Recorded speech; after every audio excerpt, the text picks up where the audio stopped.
Bed news వార్తలకి స్వాగతం. ముఖ్యమంత్రికి భద్రత కల్పించలేని పోలీస్ వ్యవస్థ కన్నా సత్తెనపల్లి రాష్ట్రంలో పోలీస్ వ్యవస్థ నిద్రావస్థలో ఉంది అని, ముఖ్యమంత్రికి భద్రత కల్పించలేని విధంగా పోలీస్ వ్యవస్థ పనిచేస్తుంది అని సత్తెనపల్లి ఎమ్మెల్యే అభ్యర్థి కన్నా లక్ష్మీనారాయణ విమర్శించారు. 2019కి ముందు జగన్ ప్రతిపక్షంలో ఉండి కోడికత్తి డ్రామా ఆడి ప్రజలను మోసం చేశాడని ఆయన అన్నారు. నేడు అదే సినీ పక్కీలో తన వద్ద ఉన్న పోలీస్ బందోబస్తు అడ్డం పెట్టుకుని ఈ రాళ్లదాడి చిత్రీకరించారని అన్నారు. ఈ రాష్ట్రంలో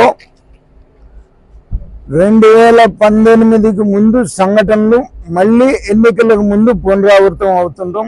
మనం ఇవాళ జరిగినటువంటి సంఘటన చూస్తూ ఉన్నాం.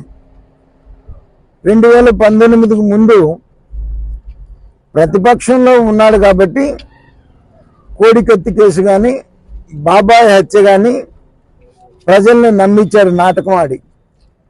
కానీ ఇవాళ ఒకటి మర్చిపోయాడు జగన్మోహన్ రెడ్డి. తాను ముఖ్యమంత్రిగా ఉన్నాడు. తాను ముఖ్యమంత్రిగా ఉన్నటువంటి నాయకత్వంలో ముఖ్యమంత్రికే భద్రత కల్పించలేనటువంటి డీజీపీని పెట్టుకొని ఈ రాష్ట్రంలో మరి నాటకాలు వేస్తున్నాడంటే ఇంతకన్నా నాటకం ఇంకొకటి లేదు.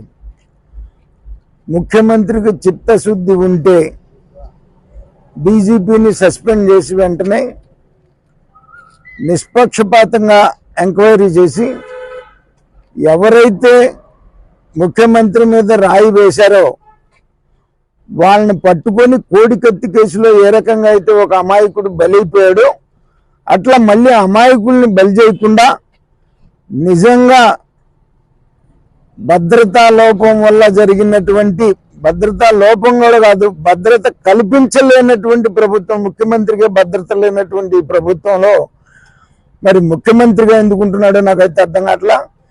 నేను 1 year క్రితమే చెప్పాను, ఈ రాష్ట్రంలో శాంతి భద్రతలు లేవు, రాష్ట్రపతి పాలన అవసరం, రాష్ట్రపతి పాలన కింద ఎన్నికలు జరగాలి అనేటువంటి ఒక మాట.